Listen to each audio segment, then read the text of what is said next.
Jonathan from In Clayman's Terms here with another unboxing video.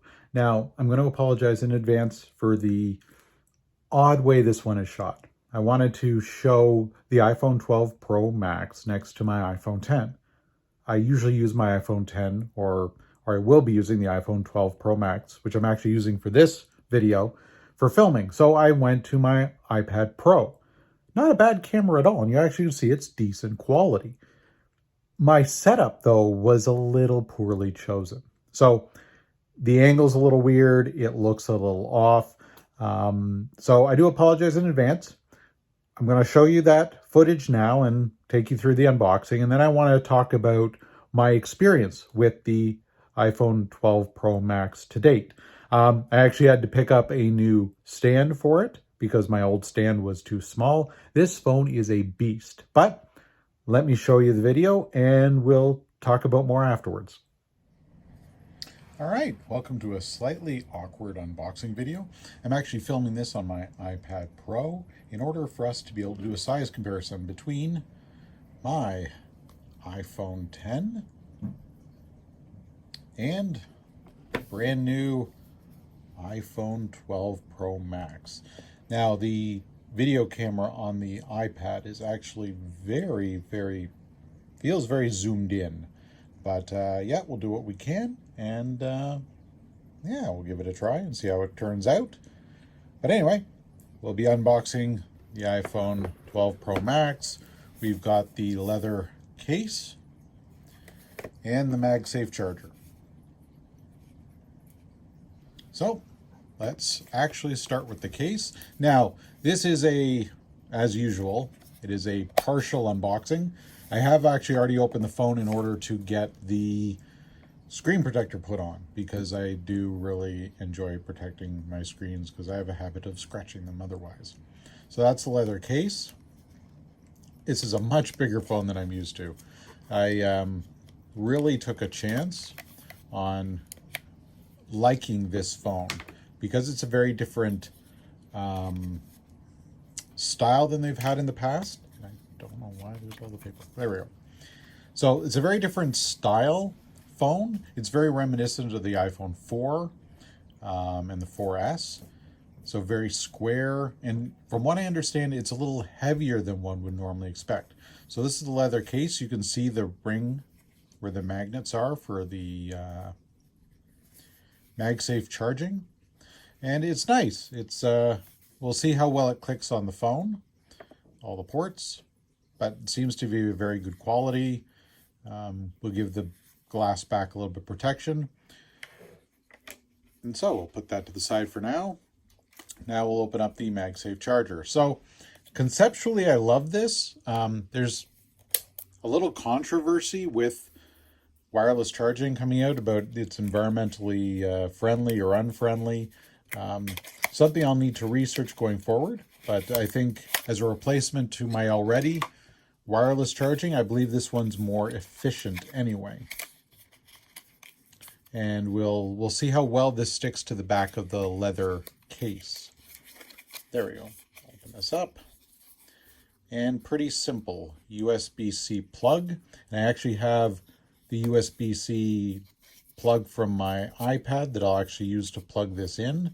So I'm not too worried in my situation about the iPhone no longer coming with them, but I still think it's a very odd choice to provide, and we'll see that with the phone, to provide a USB, Lightning to USB cable with the phone, even though for years they have not had that as an option when they actually gave you the plugs. So they've certainly changed their, just give me 1 second with this. Certainly changed their phones around a little bit. Okay. That was a little hard to do in front of the camera, but that is the MagSafe charger. It's actually a good size. It's decent. It's a nice metal, probably aluminum, but it's got a good sturdiness feel to it, so it doesn't feel cheap. I do worry about that connector at the bottom, though. You have a little bit of extra protection, but I can see that being the weak point for sure. All right. Well, we've opened up those. Now let's actually get the phone out. And there it is. Now, in other unboxing videos, you'll see them taking off the white covering. But this is a beast of a phone. This is the largest phone I believe that Apple has ever put out. And this is when I chose to actually get a larger phone. And there you can see the top of my head hiding behind an iPad in order to film this. So let's do a comparison with the iPhone 10. Just turn the, oh, no, that's not what I want. Turn the screen off. And you can actually see, I haven't turned the screen on, but this is a significantly different phone. Like, that is just an immense difference. So it'll be very nice to get a chance to see that and to hold it. It feels great in the hand. I love the shape. I love this blue, even though it's going to be hidden. We'll try that in the case shortly. But the rest of what comes in here is really not that interesting. It's the usual pamphlets and a USB-C to Lightning cable. I don't know why they just didn't go USB-C, USB-C. But yeah. So nothing else of interest in there. It's actually good because I do have an iMac Pro, and this will also plug into the iPad, so an extra one of these isn't bad. But regardless, we will now take a look at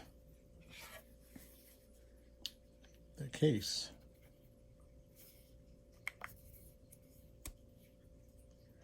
So that's slipped in nicely, and in theory, this should just clip on.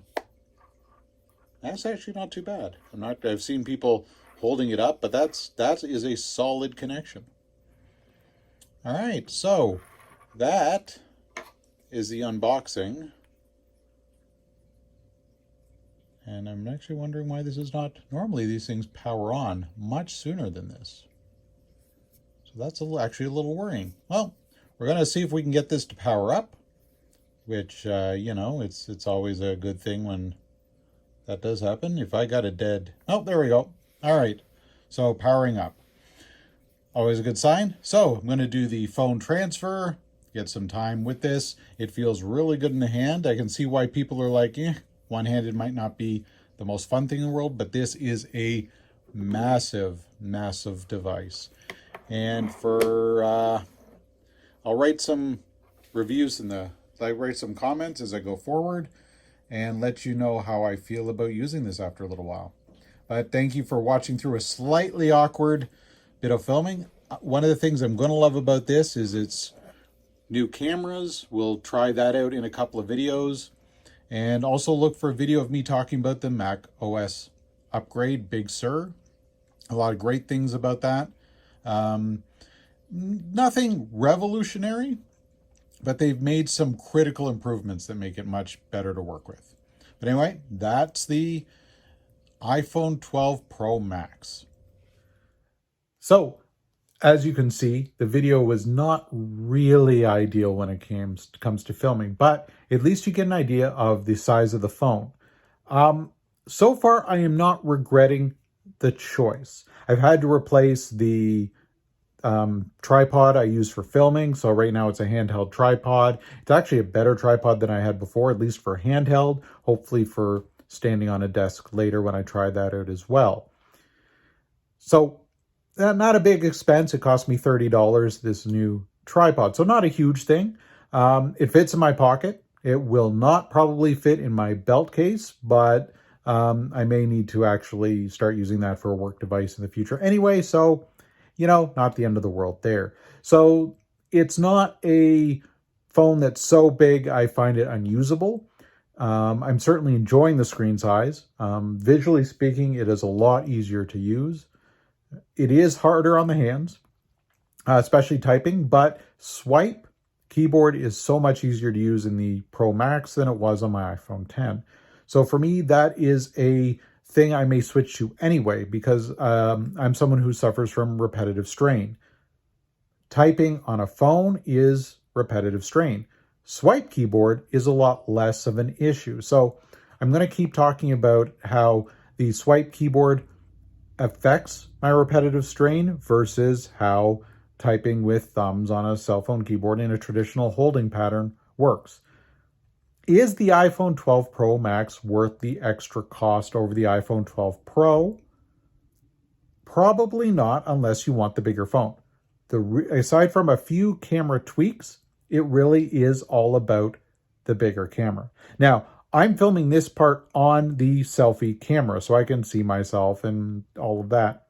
I could be using the better cameras, which are on the back, and I'll actually switch to them for the last bit. Okay, here's me filming with the rear-facing, higher quality cameras. Now, these also have image stability differences, so you can actually see the previous footage versus this footage.